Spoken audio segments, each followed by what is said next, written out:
and also is currently with the office of Democrat Senator Regine Bisco-Lee, and Shawn Gumataotao, again, who was the comms guy during the Camacho administration. He's just worn a ton of different hats. I'm surprised he doesn't have 10 heads. So thanks, guys, for coming on here. We got Shawn Gumataotao, Phill, Guerrero. Good morning, Phill. Unmute. That would be important. Good to see you again, Chris. Hafaday, Shawn, always a pleasure to see you. Hey, good morning, guys. Let's just jump right into it. And I guess we'll start with Phill. Your takeaways from the vice presidential debate. Was it Pence or was it Kamala?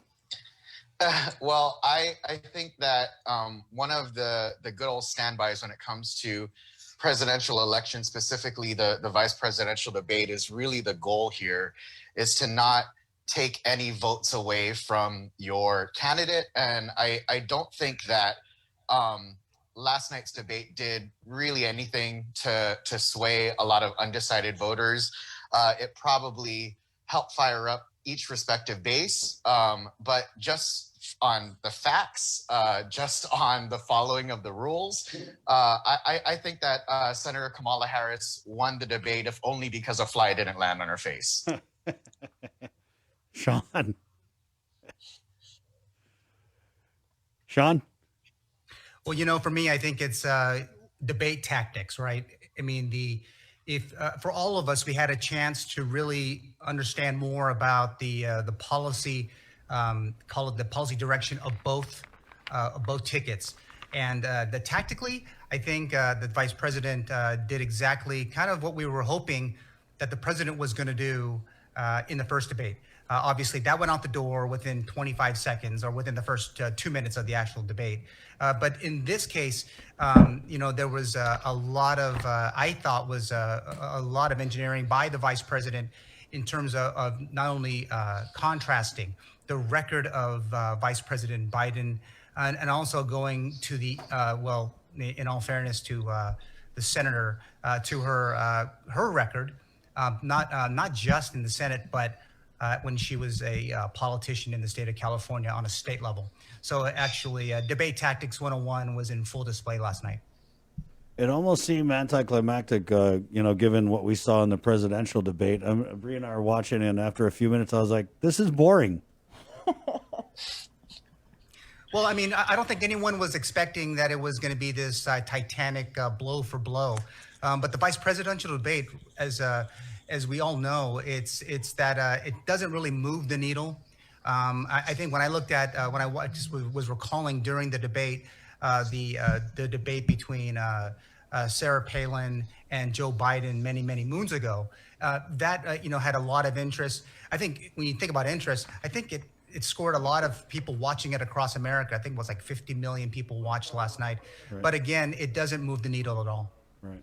Do you agree? I agree, Chris, that it wasn't necessarily entertaining, but I do think it was educational. To Shawn's point, Debate 101 was on display with candidates focusing on the policies, the records of their opponents and of themselves. So while it may not have been dumpster fire part 2, I at least think that there was tremendous value for the voters who are lucky enough to vote for president and vice president to at least see some of the contrasts in the politics and the policy, something tangible to hold on to. Mm-hmm. So what do you think about next week? Do you think we're actually going to see a debate between Biden and Trump again?